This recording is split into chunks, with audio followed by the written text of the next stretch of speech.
Hello, we are Full Court Media, and I'm sure you've been wondering where we've been during this year-long absence. I'm just here to let you know we've been cooking.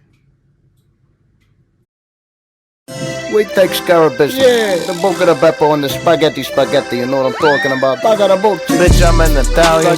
Pizza. I just hit my knee. Oh, fucking mamma mia.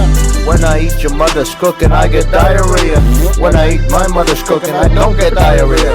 You see, my Uncle Anthony, he was in the mob. He gave someone money and they didn't do the job. So he found them all alone, and then he made him sob. What, he stick up in his ears a whole corn on the cob? The feds are out to get me, I can't talk on the phone. I might sell my fucking kidney for some provolone. If I had a kid, he'd be missing some chromosomes. This is my impression of Al Capone. Bitch, I'm an Italian. Pizza. I just hit my knee. Oh, fucking mamma mia. When I eat your mother's cooking, I get diarrhea. When I eat my mother's cooking, I don't get diarrhea. Bro, I'm not even Italian. Is this racist? I hope it's not racist. Please don't cancel me. Yeah.